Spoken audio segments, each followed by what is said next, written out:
Pour qui s'intéresse à l'histoire napoléonienne, le nom de Malmaison est associé avant tout au début de Napoléon et résonne comme celui d'une époque heureuse. Amaury Lefébure, conservateur général du patrimoine, directeur du Musée national des châteaux de Malmaison et Bois-Préau. Heureuse elle le fut, après que Joséphine, mariée à Bonaparte depuis 1796, acquit la demeure en 1799 alors qu'il était en Égypte. Malmaison devint la première résidence de campagne du bientôt premier consul et de son épouse. Dans ces lieux, que d'aucuns décrivaient déjà comme enchanteurs, alternaient travail et délassement. À ce travail, à ce délassement, participait une société jeune, pleine de vie et d'avenir. Savait-elle, cette jeunesse, que Malmaison avait été, avant la tourmente révolutionnaire, un lieu où soufflait l'esprit des Lumières, allié au bon ton d'une société mondaine et savante, ouverte aux idées nouvelles? Savait-elle, cette jeunesse, que le domaine de Malmaison avait été chanté par des poètes pour la beauté de ses jardins? Joséphine et Napoléon, en tout cas, ne l'ignoraient pas. L'histoire de Malmaison ne débute pas avec eux, même s'ils l'ont fait entrer dans l'histoire. Il y a un Malmaison avant Malmaison. Mais laissons la parole à l'un des plus récents, des mieux renseignés et peut-être des plus sensibles historiens de Malmaison, Christophe Pincemaille, auteur de nombreux ouvrages sur le château et ses jardins. Abandonnons, nous dit-il, une fois pour toutes, l'idée que le coup de cœur de Joséphine pour ce domaine serait un pur coup du hasard. Lorsque Joséphine et Napoléon achètent la demeure, celle-ci, qui avait été occupée jusque-là principalement par des parlementaires parisiens ou des financiers, appartient à un richissime banquier retiré des affaires, un certain Jean-Jacques Lecouteux du Molay. En vérité, le chemin qui conduit le couple Bonaparte vers les grilles de la Malmaison traverse leur réseau de relations. Un cousin du propriétaire, du nom de Jean-Barthélemy Lecouteux de Canteleu, est un banquier de Napoléon, et il fait l'article auprès de Bonaparte et sert d'intermédiaire. La terre est belle, certes d'un prix élevé, mais le général a les moyens de se l'offrir. Joséphine, de son côté, grâce au maire de Croissy, qu'elle connaît bien, Jean Chanorier, a entendu parler de Malmaison et de son propriétaire Jean-Jacques Lecouteux du Molay. Et rien ne dit non plus qu'elle n'ait pas parfois poussé ses promenades depuis Croissy, où elle a résidé pendant la Révolution, jusqu'aux limites de la propriété voisine. De plus, par la fameuse Thérèse Tallien, elle connaît par le menu l'histoire de ce du Molay. Banquier, armateur, négociant, initiateur de la caisse d'escompte, l'un des plus prospères financiers de Paris sous l'Ancien Régime, Lecouteux du Molay a été le tuteur de la jeune Thérèse, la fille de François Cabarrus, son associé dans le commerce des piastres espagnols et à la Banque Saint-Charles de Madrid. Il l'a même mariée à 14 ans à Jean-Jacques de Vingt-Fontenay, dont elle a divorcé, dès 1793, pour épouser Tallien en décembre 1794.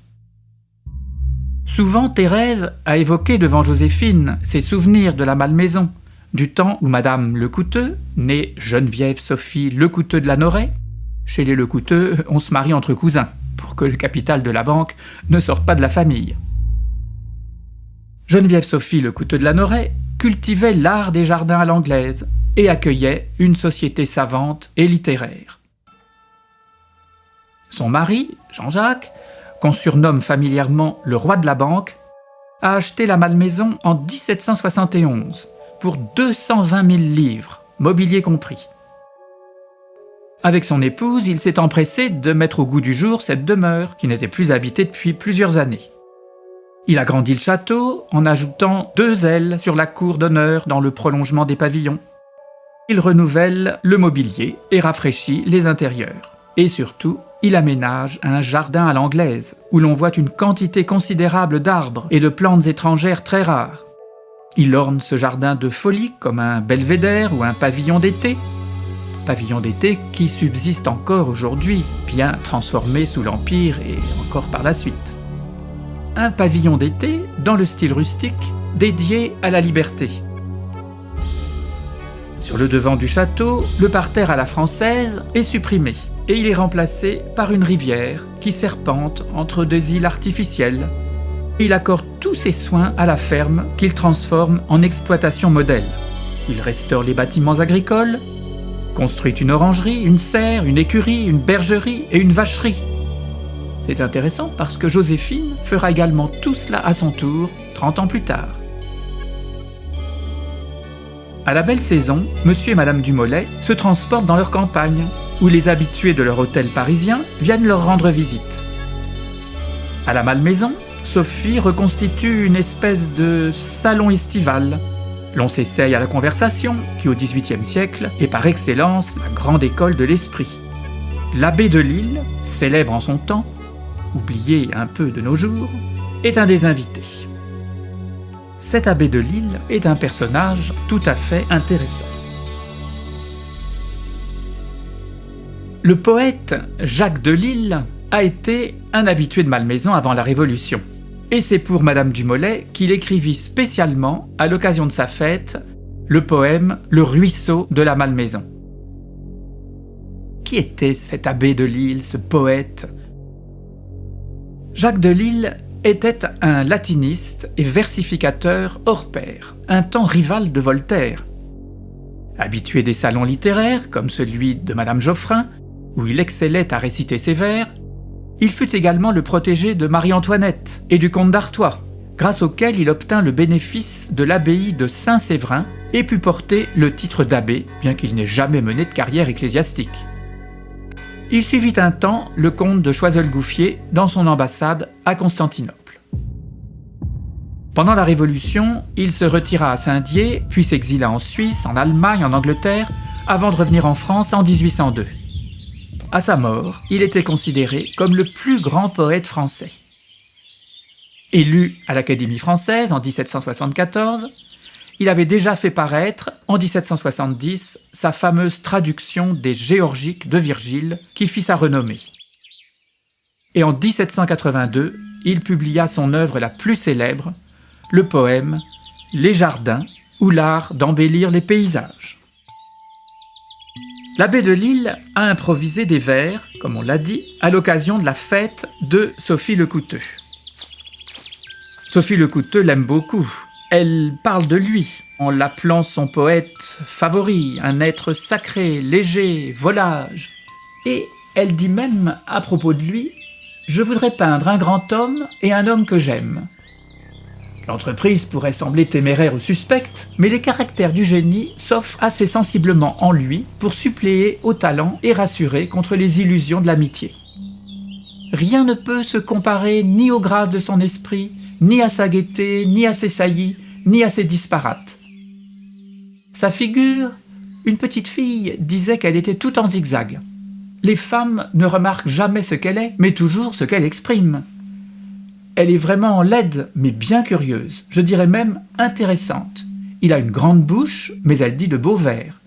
Ses yeux sont un peu gris, un peu enfoncés, il en fait tout ce qu'il veut. Et la mobilité de ses traits donne si rapidement à sa physionomie un air de sentiment, de noblesse et de folie, qu'elle ne lui laisse pas le temps de paraître laide. Il s'en occupe, mais seulement comme de tout ce qui est bizarre et peut le faire rire. Aussi le soin qu'il en prend est-il toujours en contraste avec les occasions. Son âme a 15 ans. Aussi est-elle facile à connaître. Elle est caressante, elle a 20 mouvements à la fois. Et cependant, elle n'est point inquiète. Votre conversation l'attache, il est vrai, mais il passe aussi fort bien 2 heures à caresser son cheval, que pourtant il oublie quelquefois. Ou bien à s'égarer dans les bois quand il n'a pas peur, il rêve à la lune, à un brin d'herbe, ou pour mieux dire, à ses rêveries. C'est, conclut-elle, le poète de Platon, un être sacré, léger, volage.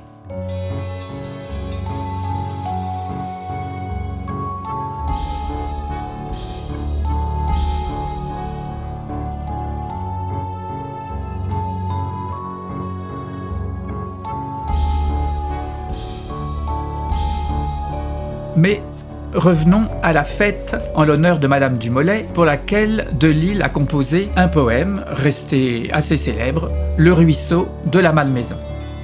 Pour bien comprendre le poème, il faut savoir que c'est le dieu du ruisseau qui parle et que Delille a donné à Madame du Molay le nom d'Églé.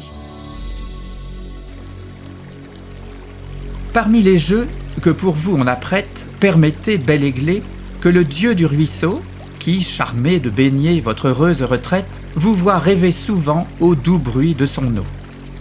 C'est à vous que je dois le destin le plus beau. Mes ondes, avant vous, faibles, déshonorées, sur un limon fangeux se traînaient ignorées. C'est vous de qui les soins par des trésors nouveaux ont augmenté les trésors de ma source. C'est vous qui, dans leur course, sans les gêner, avez guidé mes eaux. Alors ça continue comme ça pendant pas mal de temps.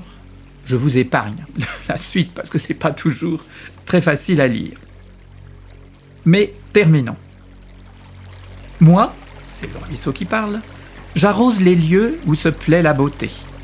Là, prenant tour à tour 20 formes différentes, mes flots se font un jeu d'exprimer dans leur cours de la charmante Églé les qualités brillantes, et savent toujours plaire en l'imitant toujours. La pureté de ses eaux transparentes, d'un cœur plus pur encore peint la naïveté.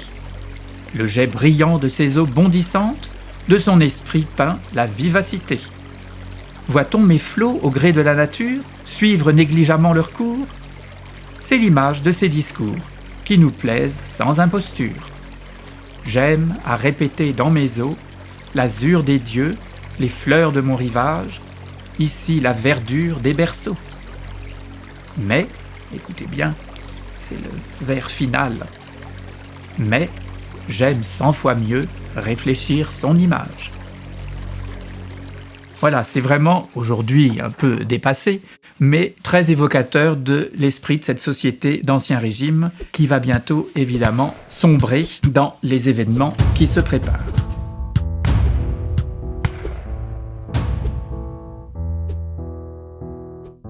Parmi les invités reçus à Malmaison du temps de monsieur et madame Lecouteux du Molay, se trouvaient des personnages beaucoup plus connus et dont la postérité a retenu le nom. Parmi eux, notons Bernardin de Saint-Pierre, qui a été l'hôte de Malmaison. Alors il a souvent été décrit comme un peu bourru, misogyne, peut-être aussi désagréable que Delille pouvait être charmant. Néanmoins, ce grand poète, et surtout l'auteur connu universellement de Paul et Virginie, qui paraît en 1788, était cette année-là l'hôte des Lecouteux à Malmaison. Des séjours de Bernardin de Saint-Pierre à Malmaison, on connaît une anecdote racontée par Sainte-Beuve dans ses Cahiers du lundi. Je n'hésite pas à vous lire ce que Sainte-Beuve raconte. Effectivement, Sainte-Beuve rapporte une anecdote qui va dans le sens du mauvais caractère de l'auteur de Paul et Virginie. Il écrit dans les Causeries du lundi: Bernardin de Saint-Pierre était à la Malmaison, chez madame Lecouteux du Molay. Il s'y montrait aussi peu aimable que l'abbé Delille l'était aisément. Il disait des choses désagréables aux femmes, et sur les femmes, il avait amené avec lui un chien qui devint malade. Madame Lecouteux s'en inquiéta et le fit soigner et droguer, mais la bête mourut.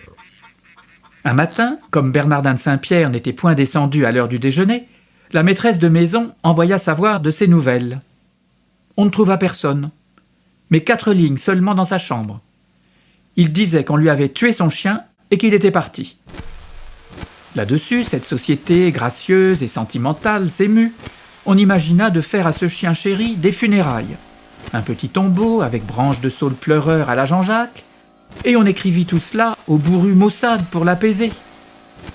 On n'eut pas de réponse. Évidemment, l'anecdote est plaisante, simplement Sainte-Beuve la rapporte dans ses Causeries du lundi, publiées en 1851. Et le temps a passé. Est-ce que cette anecdote est véritable? Est-elle fondée sur des faits réels? Ou est-ce la légende d'un Bernardin de Saint-Pierre, bourru, désagréable, qui a plutôt été derrière cette petite histoire? Le point d'interrogation reste posé. Cependant, on peut apporter une autre réponse. En effet, cette même année 1788, Bernardin de Saint-Pierre écrit à un diplomate de ses amis, résident de France à Genève, Pierre-Michel Hénin, dans une lettre, sa visite à Malmaison. C'est très intéressant de voir ce qu'il raconte à ce correspondant qui est, il faut le souligner, un de ses principaux correspondants. Ce monsieur Hénin était un de ses amis avec lequel il a entretenu pendant des années une correspondance très intéressante. Et voilà ce qu'il dit en 1788 d'une visite qu'il fit à Malmaison. Il écrit le 5 juin 1788. « Je suis arrivé lundi dernier sur les 7h30 à Rueil, étant parti de Versailles à 5h du matin. J'ai fait le voyage le plus agréable du monde par des solitudes enchantées, entre autres par les bois de la Selle où il y a des peupliers qui vont au nu et de vieux châtaigniers sur des coteaux du temps du déluge. Tous les oiseaux des environs s'y étaient donné rendez-vous. Et j'ai cru de bonne foi distinguer, au milieu de leur concert, la voix de mon serin qui s'est échappé de sa cage il y a 8 jours. Votre itinéraire m'a parfaitement bien guidé. On m'a comblé d'amitié à la Malmaison, où j'ai trouvé une personne de votre connaissance à Genève, monsieur de Mondion, à peine guéri de l'opération de la cataracte. Le parc est plein de beauté naturelle dont il est redevable en partie à un petit ruisseau d'eau courante. Mais je crois que vous connaissez cet agréable lieu avant moi. Je suis revenu le soir même, couché à Paris. » Voilà ce que raconte Bernardin de Saint-Pierre de Malmaison lors d'une visite en 1788. Apparemment, il en a gardé un très bon souvenir, et il y a un détail intéressant, c'est qu'il note avoir cru reconnaître la voix de son serin parmi les oiseaux qui chantaient dans les vieux châtaigniers, serin qui s'était envolé de sa cage. S'il avait perdu son chien, il en aurait sûrement parlé. Alors, il est permis de penser que peut-être il s'agissait d'une autre visite, ou peut-être ce chien n'était pas mort à Malmaison.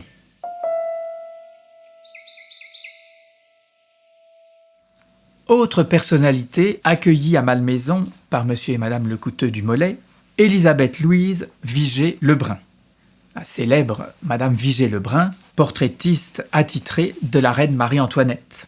Cette femme artiste, remarquable sur bien des points, était une amie de Mme Lecouteux. Et à ce titre, elle a réalisé son portrait, aujourd'hui conservé au musée Camondo, mais elle a fait des séjours à Malmaison. Par chance pour nous, Mme Vigée-Lebrun a laissé des mémoires, et dans ces mémoires, elle cite Malmaison. Et c'est toujours cette fameuse année 1788, qui a l'air d'être marquée d'une pierre blanche dans l'histoire de Malmaison avant la Révolution. Dans cet été de 1788, écrit dans ses mémoires Mme Vigée-Lebrun, j'allais passer 15 jours à la Malmaison, qui appartenait alors à Mme la comtesse du Molay.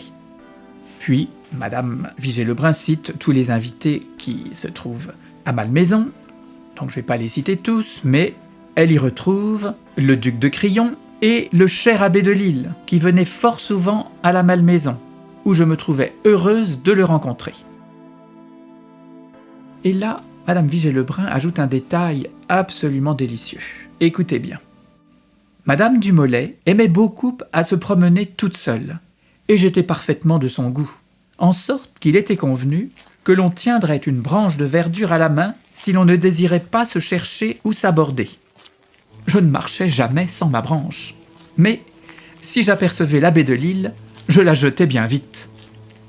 Voilà résumé cet art de vivre en société, de cette société d'avant-régime que Mme Vigée-Lebrun incarne évidemment. Et même si parmi les invités des Lecouteux du Molay on rencontrait des hommes acquis aux idées nouvelles, comme l'abbé Sieyès, même si tous vont aborder les débuts de la Révolution avec enthousiasme, eh bien, cette société va se trouver dispersée par la tournure des événements et Malmaison fermera définitivement ses portes pour ne les rouvrir que beaucoup plus tard. De ce détail, de ce petit rameau de verdure tenu à la main pour ne pas être dérangé pendant sa promenade, eh bien, on pourrait retenir bien sûr que c'est une image d'un art de vivre, d'une société que la Révolution allait bouleverser. Mais on peut se plaire à imaginer que si Joséphine avait connu ce détail de la vie à Malmaison avant elle, elle l'aurait peut-être bien aussi adopté. En effet, sans trop se hasarder, on peut dire que le nouveau régime qu'elle incarna avec tant de grâce, en bien des occasions, fit renaître l'ancien.